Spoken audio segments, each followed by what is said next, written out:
Uniform check.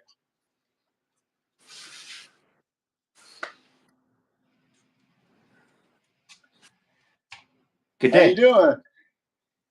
I'm doing quite good. Yeah, quite good. Excellent. Excellent. Yourself? You know, I've got the Mook Jung right there. Yeah. So it's proof. I don't even need to say. The Mook Jung is right there. I shall not want it.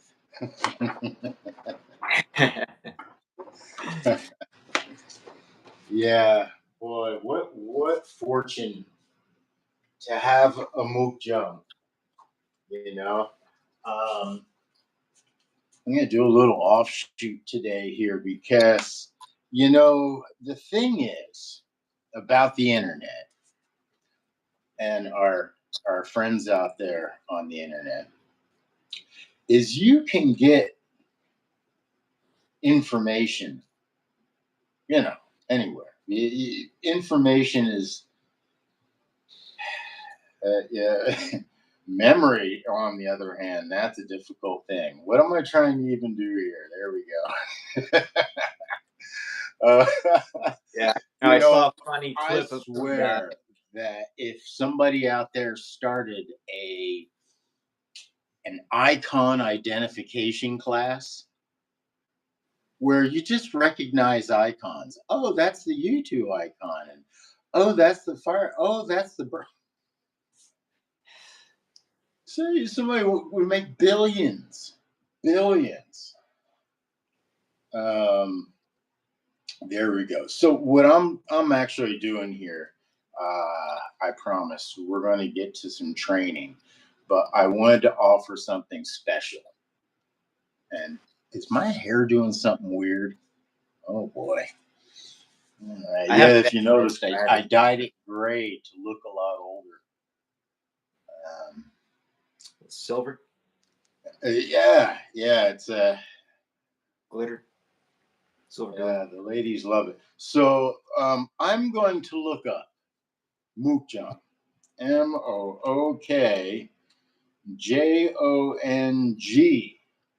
Now, in fact, it gave me some prompts here. It says Mookjong wooden dummy, and I'm just going to look at the first video. Right, there are no secrets here. There's the first video we come to is the complete Wing Chun wooden dummy form. And shall we look at it? Or should we look at the first one? I don't know. Should we look at the second, the third, or I like Jackie Chan's wooden dummy. He uses his to hang his clothes on. Yeah. Stuff. Donnie Yen had good clips of just like, I believe it was just like the second or third section in his whole Ip Man series, and then there's that's like entertainment, and then there's Chris. I know Chris Chan's student has one up there. On the U.S. Wing Chun Academy, and that one is pretty good. It's not bad. I'm trying to find. I have to check it out. I'm extremely judgmental. Ooh, somebody made a portable wooden. Finally made a portable one. How we were thinking of doing, where they use it out PVC and wood, and the PVC kind of stacks in there, so that's really cool. There's a lot of different wooden dummies. I see somebody here has a wooden dummy where they're doing a non wooden dummy form. Imagine that, right? Yeah. So it's good to see that there's a lot of information on the wooden dummy. Now, to get the good information on the wooden dummy, well, there's Everybody Wing Chun, and then there's the second one, which is International Wing Chun Academy.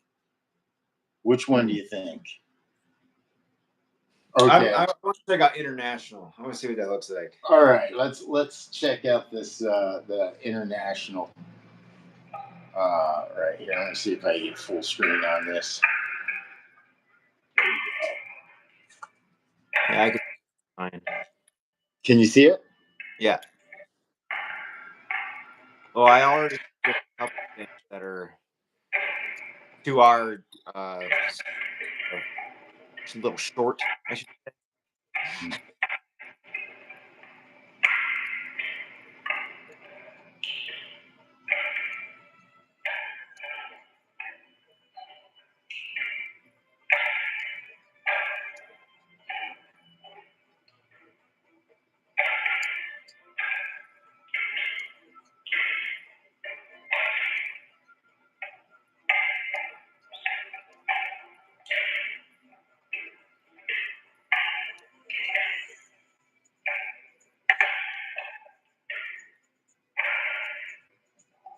What I want to do here is kind of just get on, or shall we use the term, get on the international perspective of Wing Chun. Just kidding. I mean, if this is the first or second video that pops up, then that means something, right? It does, yeah. It means the algorithms, and the algorithms means audience, and audience is numbers. So this is kind of a representative of what the masses think of a Mookjong. The first thing I'd say is, well, I'm not going to say anything because I would rather have Sifu Chad weigh in on this. Yeah, I think the one thing that is kind of bugging me the most about it is the is wrist connection instead of forearm connection. Yeah. Okay, that didn't bother me as much as some of the other stuff. Yeah, I mean, And when we say bother, we say this with all the love yeah, of a Wing Chun brother. You know, I think anybody that does anything on the internet and puts themselves out there, well, almost anybody, yeah, they deserve a bit of credit for putting themselves out there. I've done things here. I'm gonna also get rolling with some sandbag training. We're gonna train and talk here for a second. For 38, 9:48 will be 10 minutes.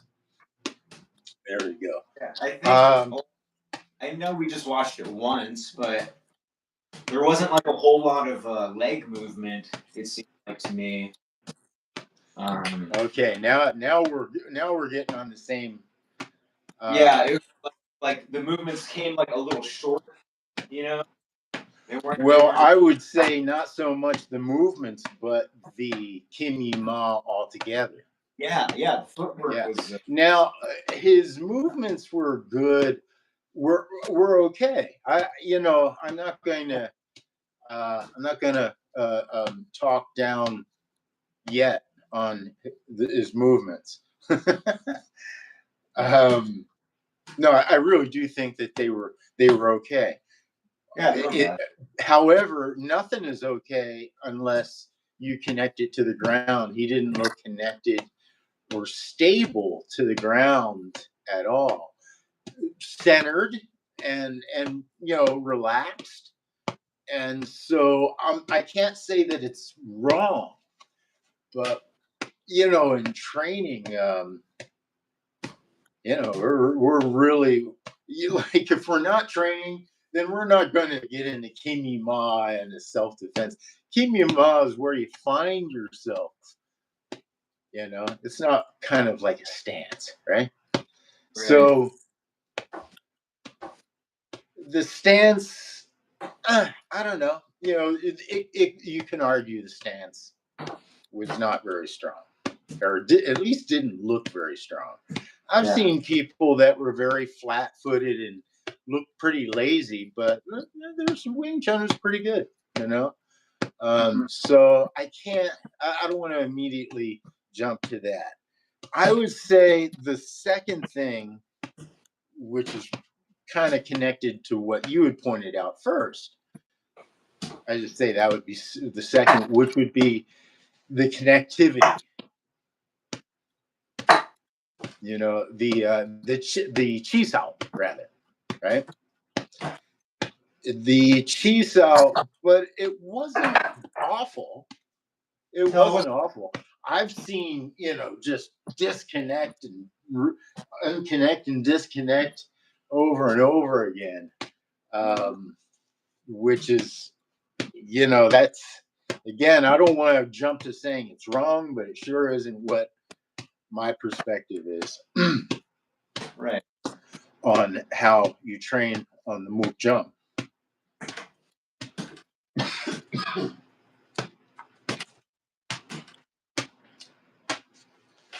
Just like sandbag training. And we also have to remember the Mook Chun isn't exclusive to Wing Chun. So there are certainly whole entire takes on the wooden dummy that have nothing to do with the Wing Chun. So you can imagine the variation, within Wing Chun schools of how they're applying the Wing Chun. And then you got individualism. Like, who are you? Are you some big guy? Well, you don't really need to hit this thing very hard if you're big or strong. That wouldn't really serve any good purpose. You're better, if you want to hit stuff, better doing a heavy bag or even a metal Mook Jung or a really huge. Chris Chan had a Mook Jung that was about this huge. in the school. I'm sure they still have it there. And you could hit that thing all you want, kick it as hard as you want. So, there's definitely different takes. My take, being somewhat of smaller stature, like Grandmaster Itman, my take is very typical. Or, I don't know, very typical. I don't know if that's the right word I want to use here. But mine is, I'm a small woman. Wing Chun was invented by women. And so, to me, if we're going to maintain the concepts and the value of Wing Chun, we're maintaining what that value of being smaller and weaker, being able to defend themselves against a bigger and stronger opponent. So, and defend. Notice I said to defend yourself against a bigger, stronger opponent. So that's a very, very specific formula that we're talking about here, right? We don't deviate from that. Or in this Wing Chun, we don't really deviate much from that, depending on who you are. Now, if you're a smaller woman or a smaller person or whatever, weaker perhaps, all right, well, maybe you do want to hit this hard, but it won't take long before you're going to break the thing, right? And then you'll be really proud of yourself because you broke your first mukjang. Yay! Now you got to go rather make or buy a new piece or a whole new mukjang. I don't know. I don't know how much of a monster you became. So I'm assuming I'm not rich. I don't have a lot of time to be making new mukjangs and to be buying mukjangs, right? I'm going to assume that that's not. I mean, God, just being able to have a mukjang this day and age is such a wonderful thing, a blessing, as some would say. I'll even say, okay, I'll take that. If that's a blessing, I'll take it. So we're small, and so we're using these concepts because we're weaker, smaller, maybe slower, even, right? And we're using these concepts very strictly. So we're not using power, but we're using some power, right?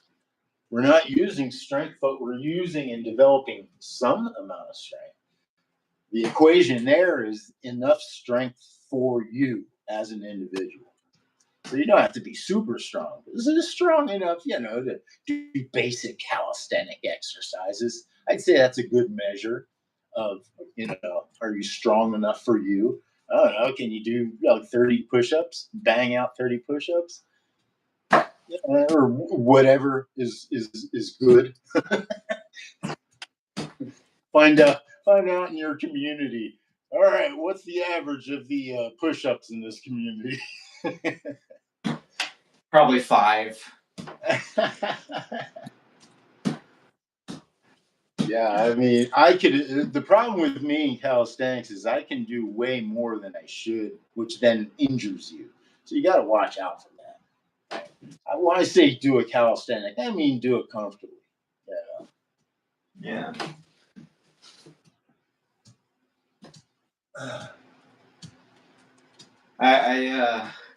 I wrote down a pretty insane training regime the other day. I don't know what I'm gonna call it yet, but there's like 4, 5, 6, 4. I think there's 4 different dragon trainings. Oh, nice. That are incorporative of, I'll read one of them. The stone dragon.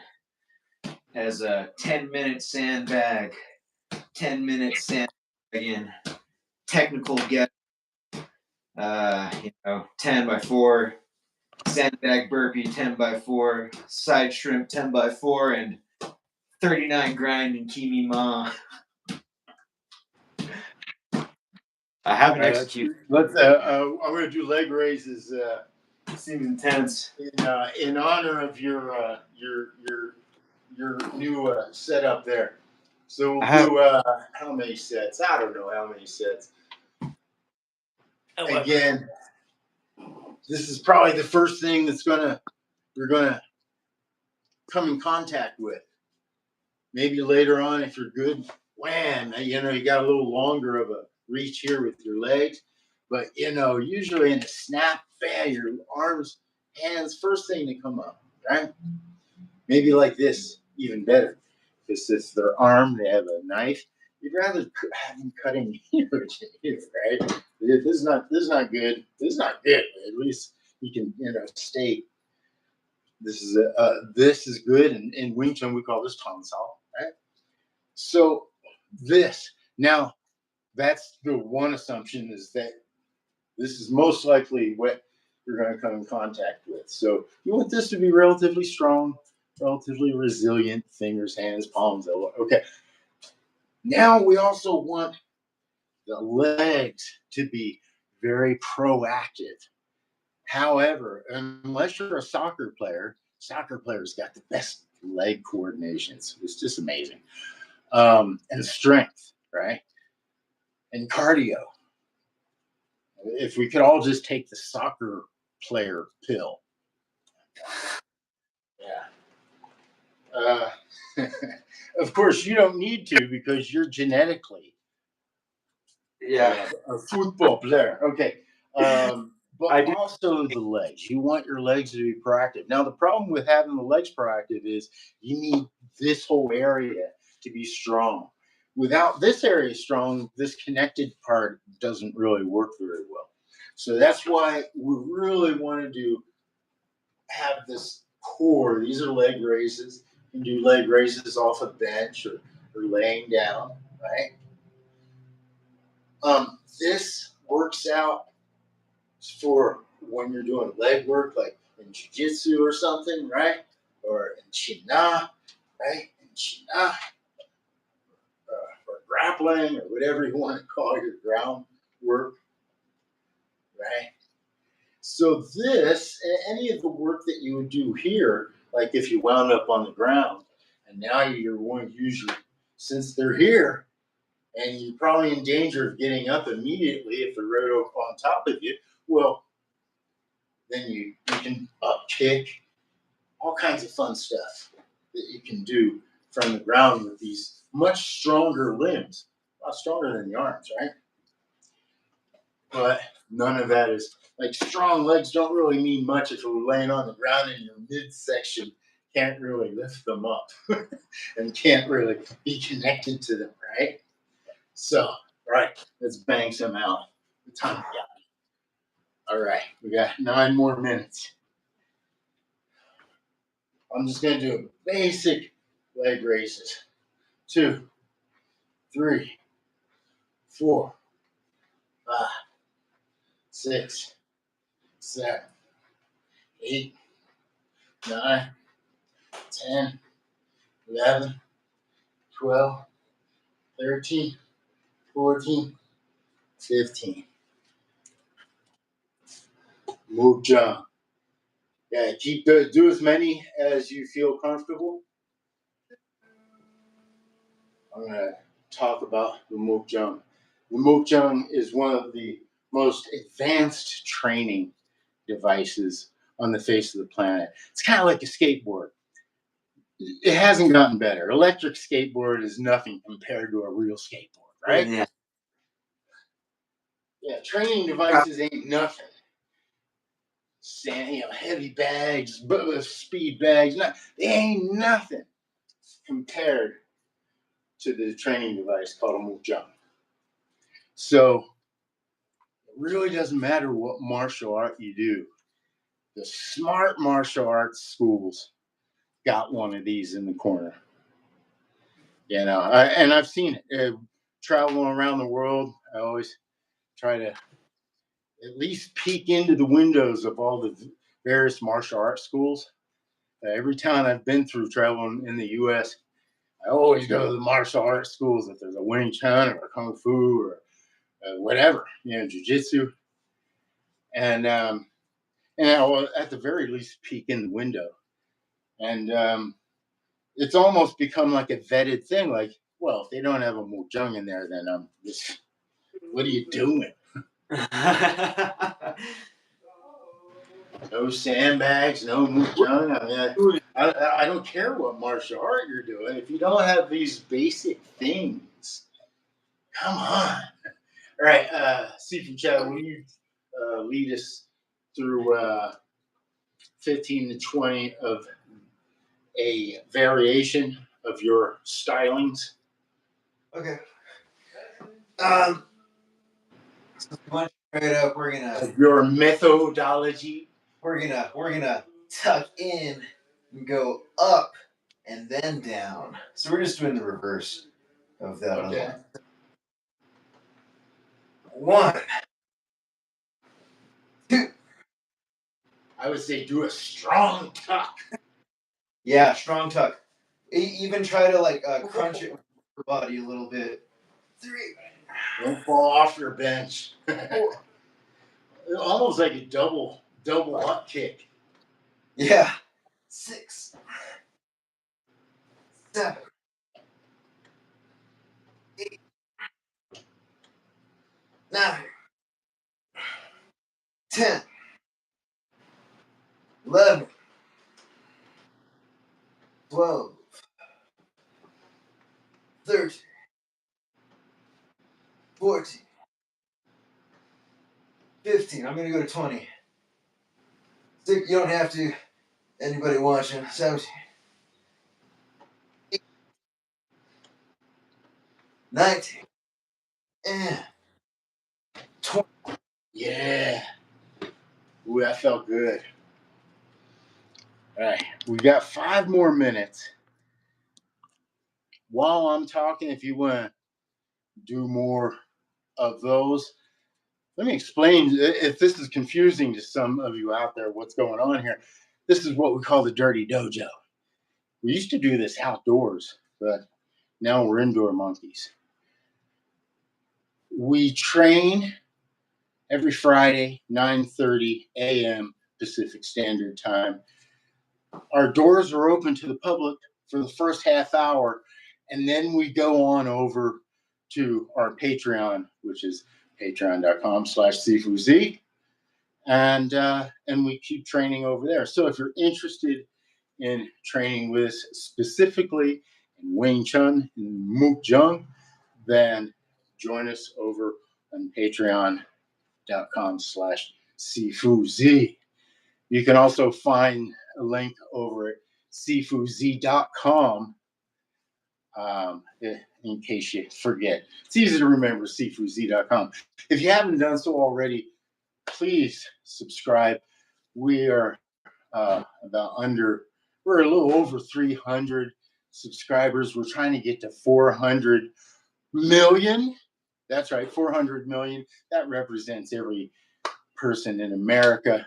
And I think everybody in America should be Wing Chun strong. So I want to show you one thing for on the way out here. And that is the Mukjung and how we approach the Mukjung, how it's different. Because I guarantee, have you guys seen anyone do our Mukjung, including Chris Chan students? No. That's right.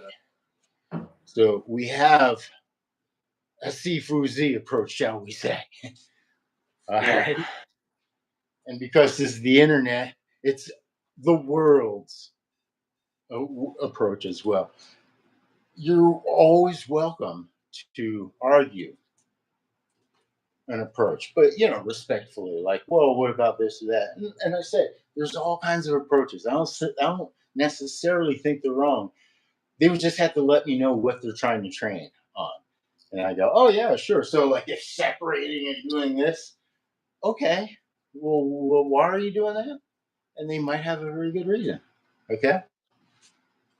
In Wing Chun, we do chi sao, right? So chi sao, we don't have to hit this. We live with other people. They're going to hate us if we hit this thing repetitively, over and over, make a loud noise.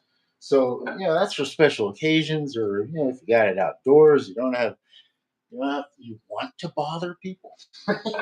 So we have an indoor chi sao approach and a very thinking methodology. Like, by just doing this, we can really dictate, like, okay, is this a good position? Are we here or are we here? Hell, are we here? Mm-hmm. Right? Here, are we here or are we here? Here, right? And so if we just take the smallest component, which is the very first movement practically in Wing Chun, in the Mukchung, we can really, like, look, just that alone.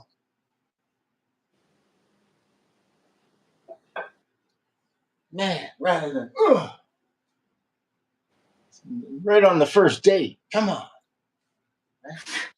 How about, how about like, and you want to feel, these are your feelers, right?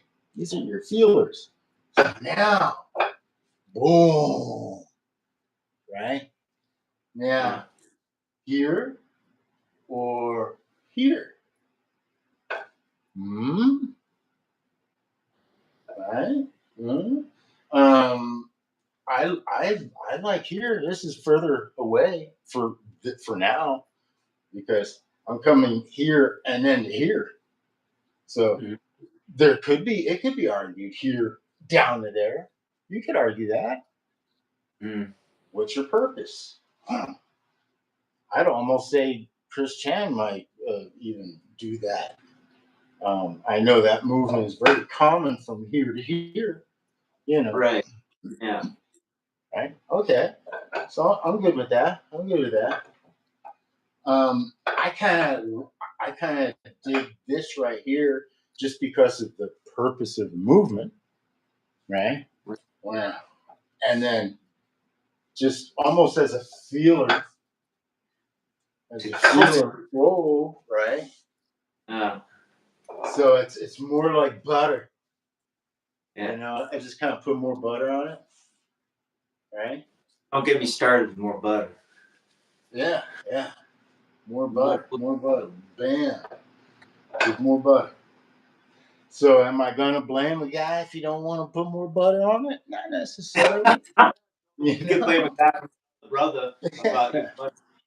Man, but this is our opportunity to make friends and really learn our Wing Chun well by being nice and buttery, nice and quiet, and nice and chisel, right? Nice and chisel. Oh, now look, now I'm getting that for sure. I like that.